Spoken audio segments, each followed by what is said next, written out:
Mari kita berdoa dulu ya. Tuhan, kami bersyukur kalau hari ini saya bisa membawakan sedikit renungan Tuhan. Kau lindungi di balik salib-Mu yang kudus Tuhan. Pimpinlah supaya firman ini boleh menjadi kekuatan bagi yang mendengarkannya Tuhan. Dan kuasa-Mu saja yang bekerja melalui kebenaran ini. Di dalam nama Tuhan Yesus, kami berdoa dan mengucap syukur. Amin. Silakan, tim screen, putarkan lagu dahulu. Heal my body, heal my mind, heal my heart, heal my emotions. Father, you know every pain I have carried quietly. You know every burden that has affected my peace. You know every place in me that needs your touch. I place myself in your hands. I surrender every ache. I surrender every worry. Lord, let your healing power move through me. Bring peace where there has been pain. Bring strength where there has been weakness. Bring comfort where there has been heaviness. Bring restoration where there has been exhaustion. I declare that my body belongs to God.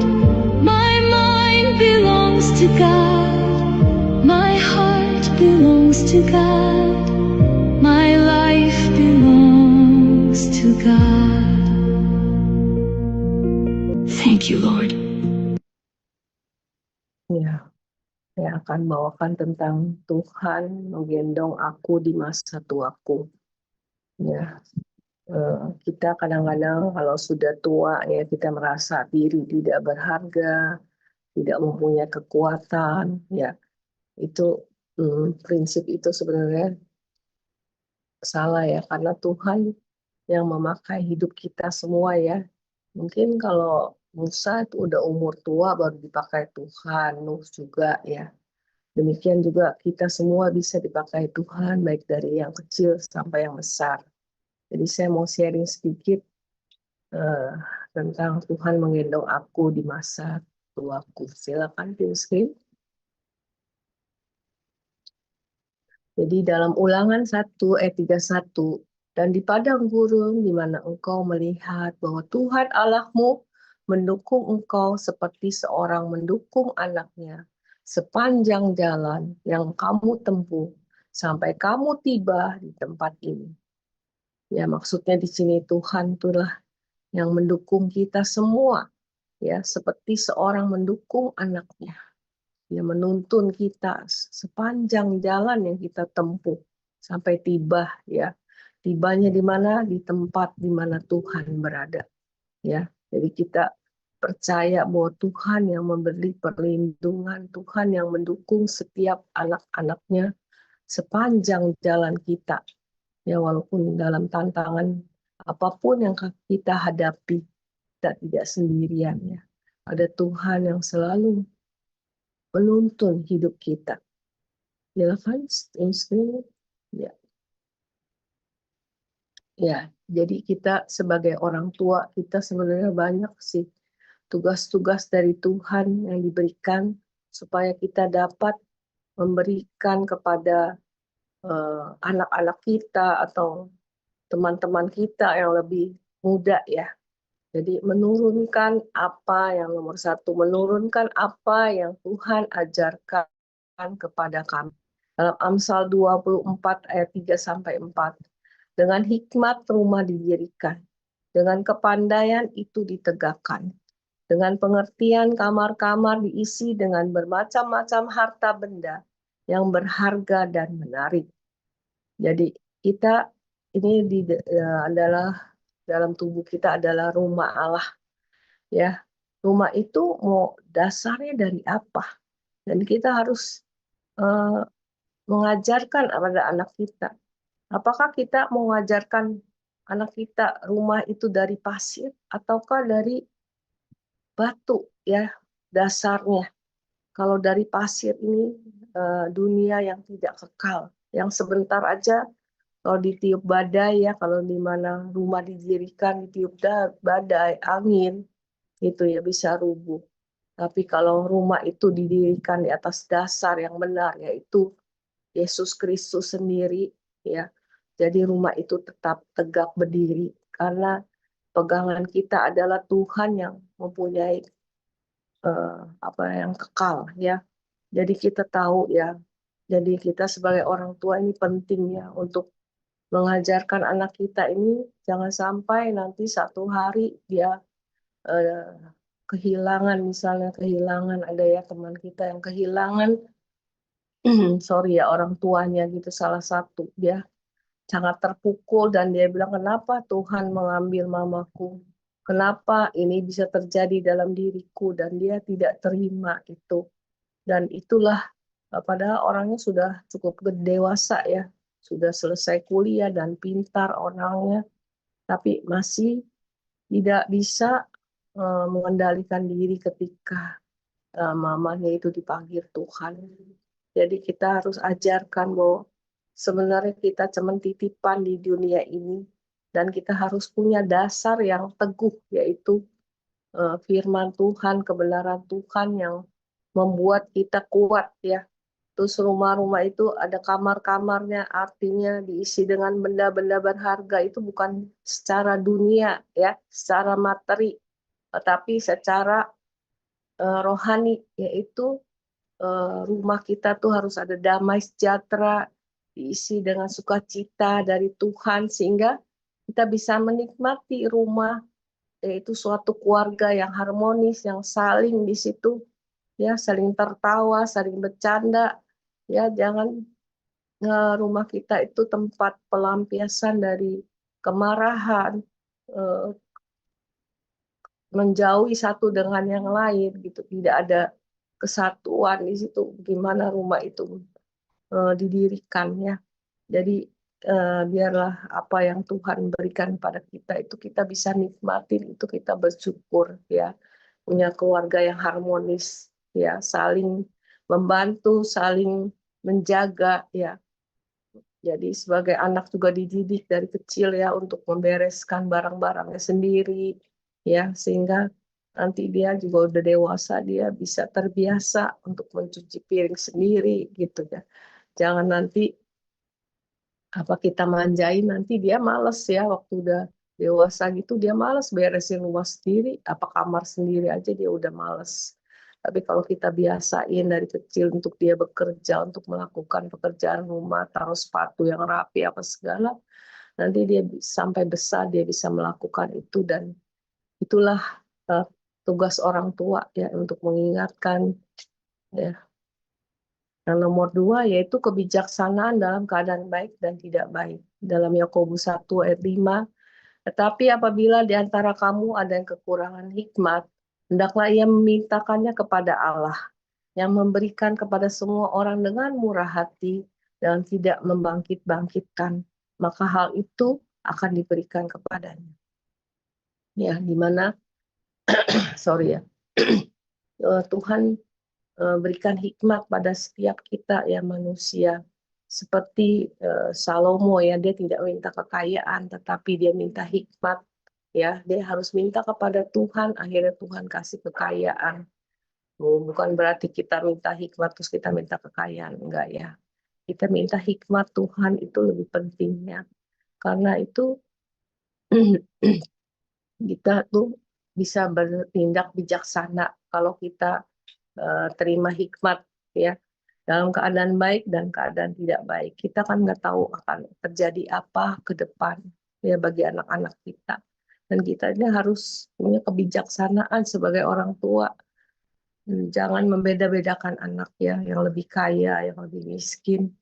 Dan kita harus bijaksana ya, kita harus sama-sama menghargai mereka walaupun mungkin mereka berkekurangan. Eh, Jangan dibandingkan dengan mereka yang berkecukupan memberi kita hadiah-hadiah yang baik bagus gitu ya, sedangkan yang tidak yang kurang memberi kita cuman apa sih, kecil gitu, hadiah yang kecil, jadi kita kecewa, jangan ya. Jadi kita harus sebagai orang tua, kita bersyukur kalau anak-anak udah datang, udah perhatiin kita, nggak usah bawa apa-apapun, kita harus bersyukur. Ya mungkin ini saya kebenaran firman ini untuk kesaksian hidup saya gitu, nanti saya akan ceritakan lagi. Terus yang ketiga ya, kita minta pimpinan Roh Kudus ya. Dalam Yohanes 16 ayat 13, tetapi apabila ia datang, yaitu roh kebenaran, ia akan memimpin kamu kepada seluruh kebenaran, sebab ia tidak akan berkata-kata dari dirinya sendiri. Tapi segala sesuatu yang didengarnya, itulah yang akan dikatakannya, dan ia akan memberitakan kepadamu hal-hal yang akan datang. Jadi Tuhan tuh berikan kita ya Roh Kudus itu untuk menolong, yaitu menolong kita kepada kebenaran, menolong kita supaya kita kuat ya, memberi kekuatan bagi kita ya, memberi penghiburan ketika kita sedih ya, dan dia tidak berkata-kata sendiri dari dirinya sendiri, tetapi segala sesuatu didengarnya itu akan dikatakan, dan dia akan memberitakan kepada kita hal-hal yang akan datang. Jadi Roh Kudus itu mempunyai pimpinan hikmat pada kita untuk kita mengerti apa yang akan terjadi nih ke depan. Persiapan apa yang sebagai anak-anak Tuhan yang kita harus siapkan ya, eh, untuk hidup yang akan datang gitu ya. Tuhan tuh sebenarnya udah kasih ke dalam hati kita ya, suruh kita persiapkan ya, jangan meremehkan ya, karena kita tidak tahu apa yang terjadi ke depan. Jadi sebagai orang tua yaitu eh, memimpin anak-anak kita supaya dia tetap rendah hati ya, jangan sombong, karena banyak sekali orang-orang nih sekarang memamerkan ya segala sesuatu yang mereka punyai. Jadi akhirnya krisis akan datang, kita nggak tahu ya siapa yang terimbas, siapa yang kena, dan disitulah kita harus bisa mengandalkan Tuhan dalam hari-hari kita ya, karena kita nggak tahu akan terjadi apa ke depan, tapi kita hanya percaya bahwa Tuhan yang terus nuntun hidup kita ya. Terus nomor empatnya ya, pergaulan ya. Jadi pergaulan, jadi kita juga memimpin anak-anak kita harus pilih pergaulan dan pertemanan yang baik ya, jangan pilih pergaulan yang meruntuhkan hidup kita ya, jangan pilih pergaulan yang membuat kita jadi lemah iman kita, tapi kita harus memilih pergaulan yang baik ya, untuk pertemanan yang baik ya, karena dalam Amsal 15 ayat 31, telinga yang mendengarkan teguran yang mendatangkan hidup akan tinggal di tengah-tengah orang bijak. Siapa mengabaikan didikan membuang dirinya sendiri, tetapi siapa yang mendengarkan teguran memperoleh akal budi. Takut akan Tuhan adalah didikan yang mendatangkan hikmat, dan kerendahan hati mendahului kehormatan. Jadi kita harus memberikan teguran ya. Misalnya teman kita tegur kita, kita jangan marah, kita lihat koreksi diri kita nih, gimana nih. Eh, saya mungkin ada kekurangan, setiap orang kan nggak ada yang sempurna ya. Jadi kita jangan marah, jangan jadi kita menjauhi orang itu ya. Tapi mungkin waktu itu seperti kemarin ya, ceritanya ada satu orang mau dijemput sama temennya yang punya mobil, ternyata orang itu bilang nggak jadi. Tetapi besok paginya dia jadi, terus dia marah. Jadi kayaknya lebih galak gitu loh. Jadi yang minjemin yang punya mobil ini juga kesel, akhirnya marah-marahan gitu kan. Namanya orang udah tua ya, udah 80 ke atas gitu kan, kadang-kadang pikirannya ntar dia ingat, ntar dia lupa gitu kan. Jadi kita harus eh, maklumin lah ya. Jangan kita marah pada orang-orang yang mungkin udah mulai pikun ya, namanya juga udah tua ya. Jadi kita harus tetap sabar, tetap melayani ya mereka yang sudah tua yang mungkin sedikit pikun gitu kan. Mungkin dia bilang dia belum makan, padahal kita udah kasih makan. Memang orang tua suka begitu. Jadi kita harus maklumin ya. Jadi orang tua itu kadang-kadang suka lupa. Jadi ya tanya aja lah yang lebih muda, yang mereka lebih ingat gitu ya. Jadi kita jangan mengabaikan didikan ya. Kalau saudara kita menegur kita, itu kita pikir dulu, jangan kita jadi marah. Karena itu akan memperoleh akal budi. Mungkin dia tegur kita supaya kita lebih maju, lebih teguran-teguran itu membuat kita lebih naik level ya. Ya. Jadi kita mau supaya teguran itu membuat kita tuh lebih lagi bijaksana ya. Karena kita punya teman tuh harus seperti besi menajamkan besi ya. Manusia itu menajamkan sesama. Bukan kalau kita disinggung itu kita jadi marah, tapi kita harus koreksi diri. Benar nggak nih saya seperti ini?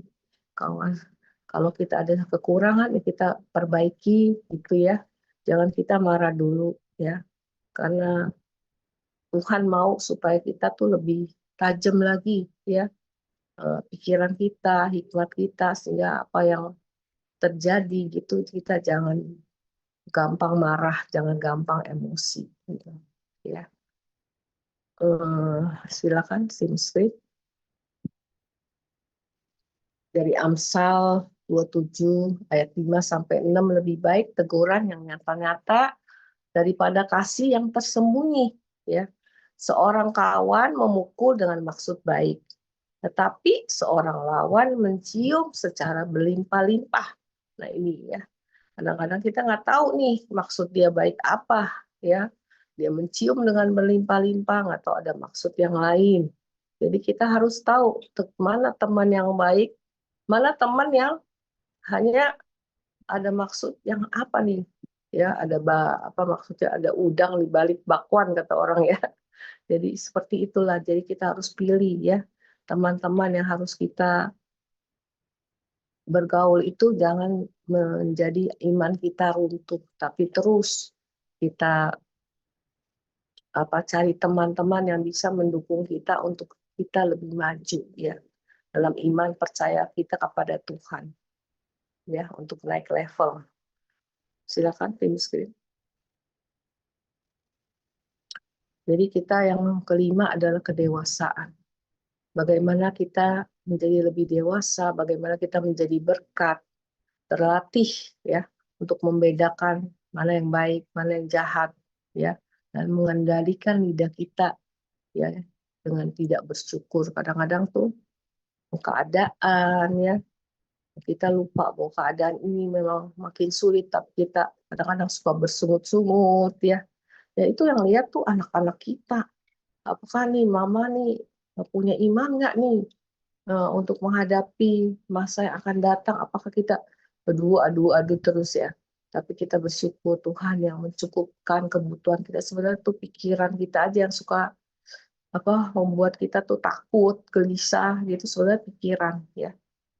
Nah, dalam Ibrani 5 ayat 14, tetapi makanan yang keras adalah untuk orang-orang dewasa yang karena terbiasa mempunyai panca indera yang terlatih untuk membedakan yang baik daripada yang jahat. Ya, jadi kita harus mendidik anak-anak kita supaya dia bisa makanan yang keras. Jangan kita kasih susu terus. Tuhan juga marah ya kalau kita maunya, sebenarnya kita udah tua tapi kita maunya nyusu terus kan. Tuhan bilang suruh makanan yang keras supaya kita memperoleh panca indera yang terlatih. Jadi kita punya panca indera yang lebih baik ya. Tuhan ajarin itu untuk membedakan yang baik daripada yang jahat. Jadi Tuhan tahu mana kita bisa pilah-pilah ya, yang baik yang kita ikuti, yang jahat kita buang ya. Jadi kalau ada masalah ya kecil, jangan gitu jadi gede-gedein, tapi kita buang. Kalau masalah besar kita kecilin ya. Jadi kita sebagai orang dewasa itu harus bisa mendidik anak-anak kita untuk lebih dewasa lagi untuk menghadapi masalah-masalah yang akan datang. Ya, nih saya akan cerita akibat orang tua yang tidak mendidik dengan baik. Contohnya Elia, ya. Elia itu anaknya Hofni dan Finehas itu dia tidak tegur ketika dia melakukan dosa. Dia makan daging yang sebelum dipersembahkan dia udah makan dulu, akibatnya Tuhan marah. Ya, seperti Harun juga ya, Harun punya anak tuh Nabat dan Abihu. Ya, dalam Imamat 10 ayat 1 sampai 2 tuh Harun ini tidak menegur anaknya sehingga Nahab dan Abihu membawa api lain ke dalam ruang maha kudus, akibatnya dia meninggal ya, mati karena Tuhan nggak suka itu api yang lain itu masuk ke dalam baitnya yang kudus. Jadi itu kita harus belajar dari tokoh-tokoh ya seperti Daud ya, tidak mendidik anaknya, akhirnya anaknya diperkosa oleh saudaranya lagi ya, misal seperti Amnon itu memperkosa Tamar, akhirnya Tamar diusir, terus Tamarnya mengadu kepada kakaknya Absalom, Absalom akhirnya membunuh Tamar ya, dalam saudara itu bisa ada bunuh-bunuhan ya. Jadi kita harus menjadi orang tua itu mendidik ya, kalau ada anak kita yang berbuat salah jangan kita diemin, harus kita tegur walaupun dia mungkin nggak menurut ya, tapi kita harus tegur ya, jangan kita diemin. Dia mau pulang pagi kayak sebodoh dah gua nggak mau urus, jangan ya.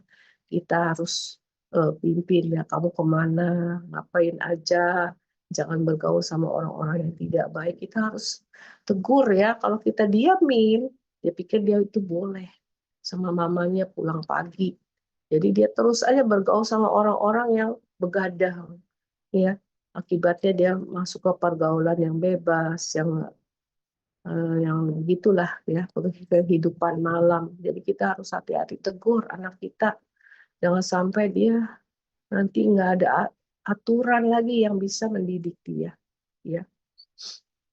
Silakan tim screen. Jadi ini kisah nyata ya, di mana Ding Hui merupakan sebuah fenomena di Cina, di mana orangnya kaya itu yang melakukan kejahatan bisa menyewa tubuh orang miskin untuk menggantikannya di penjara. Tuh gimana tuh, di negeri kita juga mungkin bisa seperti ini. Tapi itu akhirnya gimana? Ya, dosa itu pasti Tuhan yang akhirnya menghukum. Tapi dia tidak takut sama Tuhan, malah cari orang lain untuk menggantikan hukuman. Nah ini ya, kelihatannya dia menang, dia kelihatannya senang di dunia ini. Tetapi nanti Tuhan yang akan menghukum hidupnya. Jadi siapa yang menabur pasti akan menuai ya, apalagi kalau kita menabur kebaikan dengan berlinang-linang air mata. Ya, pasti Tuhan satu hari kita akan menuai dengan sorak-sorai. Tapi kalau kita menabur dengan kejelekan-kejelekan seperti ini, nggak tahu deh nanti akan menuai seperti apa. Karena kejahatan itu pasti menuntut ya, seperti iblis pasti orang minta harta itu pasti akhir-akhirnya anak-anaknya menjadi miskin. Jadi dia hanya pindahin saja kekayaan itu. Iblis tuh kasih iming-iming ya untuk hidupnya sepertinya bebas ya. Tapi sebenarnya hatinya tidak bebas. Nah, pasti hati nuraninya bekerja dalam orang itu ya. Seumur hidup dia juga tidak bisa melupakannya sebenarnya ya. Walaupun dia secara sekarang ini dia merasa bersenang-senang mungkin di orang miskin itu yang masuk penjara, tapi sebenarnya tubuh dia dipenjarakan, hati dia dipenjarakan terutama oleh Tuhan. Ya, orang yang bersalah pasti dipenjarakan hidupnya oleh Tuhan. Ya, jadi Tuhan yang tahu kebenaran itu, pasti Tuhan yang adili satu hari. Ya, jadi jangan kita menuruti hal-hal yang seperti ini.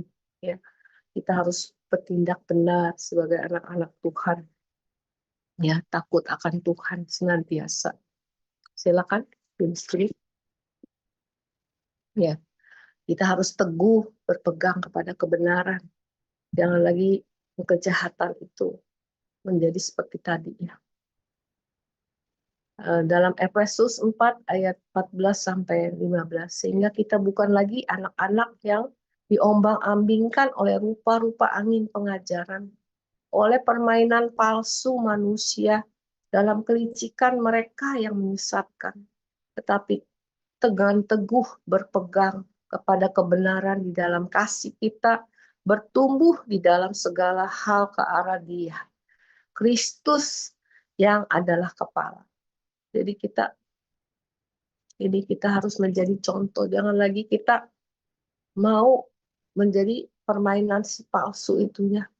Daripada manusia itu kadang-kadang suka palsu ya. Permainan palsu manusia dalam kelicikan mereka yang menyesatkan. Ini menyesatkan. Kita tidak mau seperti ini lagi ya. Diombang-ambingkan oleh rupa-rupa yang menyesatkan. Tapi kita harus teguh berpegang pada kebenaran dalam kasih kita. Ya. Terus bertumbuh ke arah Kristus yang menjadi kepala dalam hidup kita. Jadi Yakobus 1 ayat 1 ayat 4 ya. Biarlah ketekunan itu memperoleh buah yang matang, supaya kamu menjadi sempurna dan utuh, tak berkekurang suatu apapun.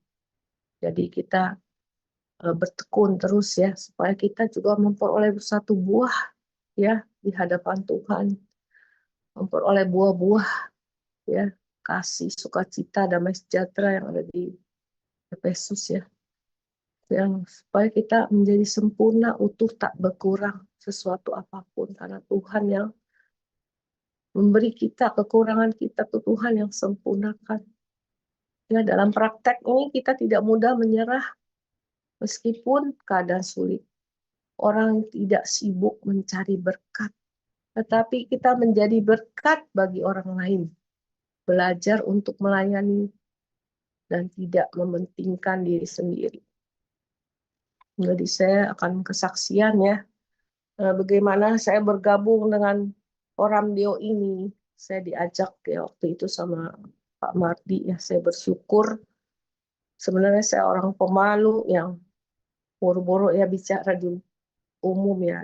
Saya tuh paling apa sih gagap ya, takut gitu, apa saya ngomongnya salah apa enggak gitu, itu paling saya takuti dulu ya.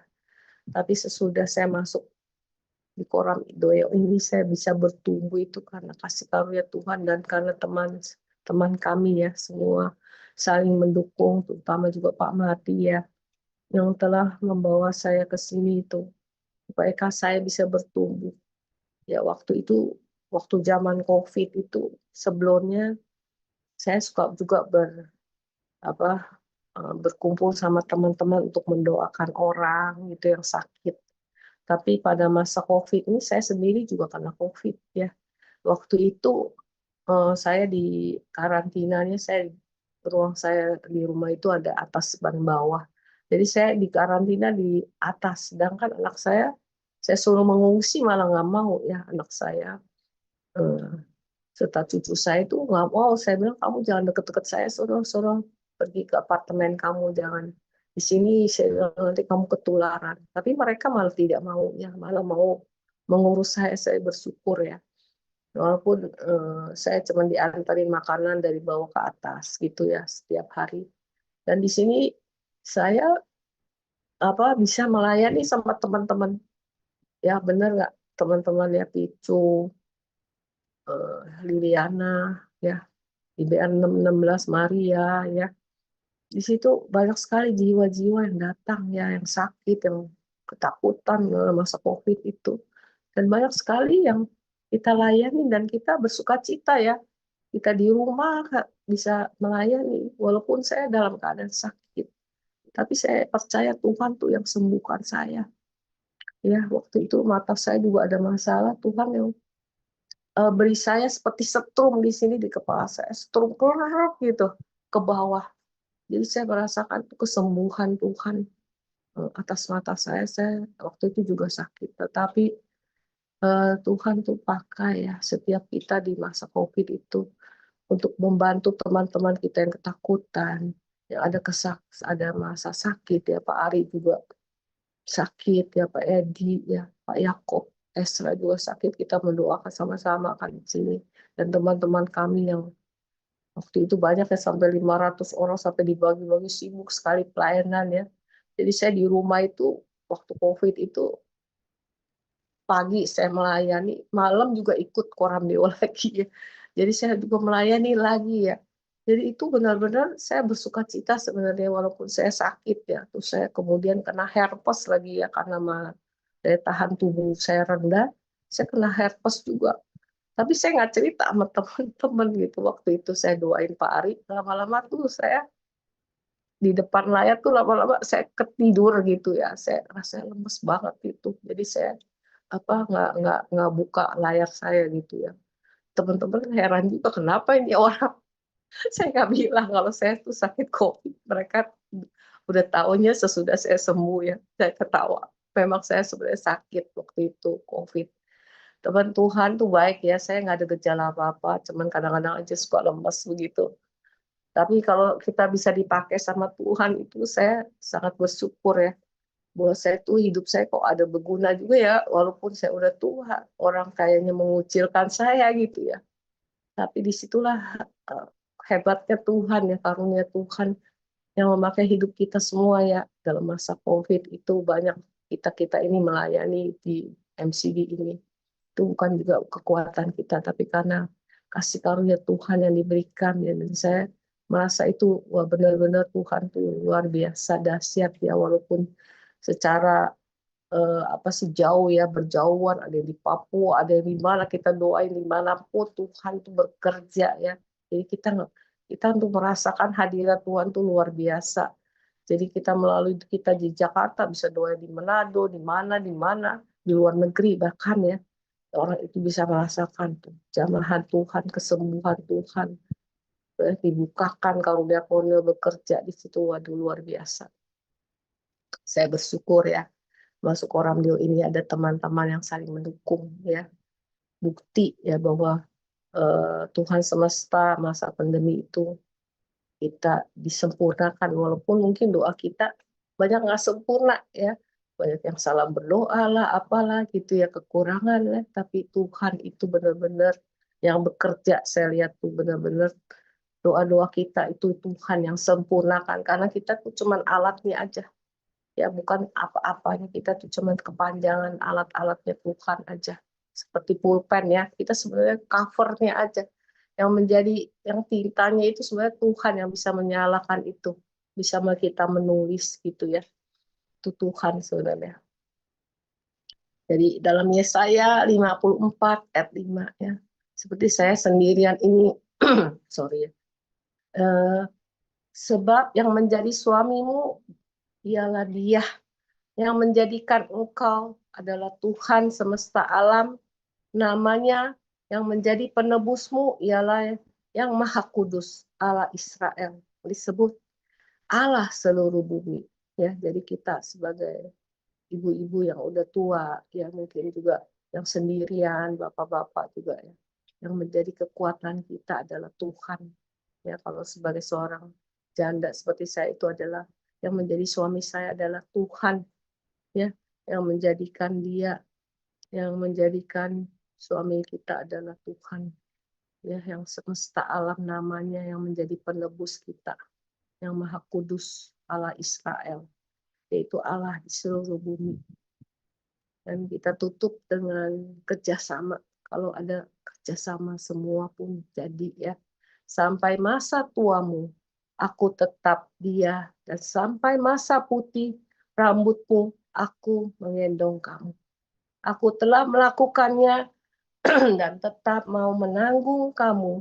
Aku mau memikul kamu dan menyelamatkan kamu. Itu janji Tuhan sangat luar biasa ya, dalam Yesaya 46 ayat 4. Kita dalam masa tua kita nggak usah takut menghadapi mungkin tubuh kita merosot ya. Jangan banyak orang yang kencengin sana kiri kanan supaya dia tetap cantik ya. Sebenarnya cantik itu bukan dari luar, dari dalam itu akan terlihat. Kalau kita hidup bijaksana, pasti Tuhan yang akan memberi cahaya itu ya. Aku tetap dia, Tuhan yang tetap mendukung kita, menggendong kita sampai kita putih rambut kita. Tetap Tuhan yang menggendong kita dan tetap Tuhan yang menanggung kita. Ya, Tuhan yang mikul kita dan menyelamatkan kita semua. Itulah janji Tuhan. Kita pegang, jangan kita merasa takut kalau kita sudah tua. Ya, mungkin orang lain tidak menghargai kita, ya. Mungkin orang lain menjauh dari kita, ya. Karena kita rasanya kadang-kadang, wah, kok gue nggak berguna, nggak bisa apa-apa. Makin tua, makin apa yang akan terjadi? Makin tua. Apakah kita bisa menyenangkan orang terus? Kita jangan cari perkenanan manusia. Nanti kita kecewa, carilah perkenanan Tuhan terus. Ya, di masa tua kita terus berharap sama Tuhan karena Dialah yang menyelamatkan hidup kita. Silakan kita tim screen tutup dalam film ini yang ada kerjasama ya.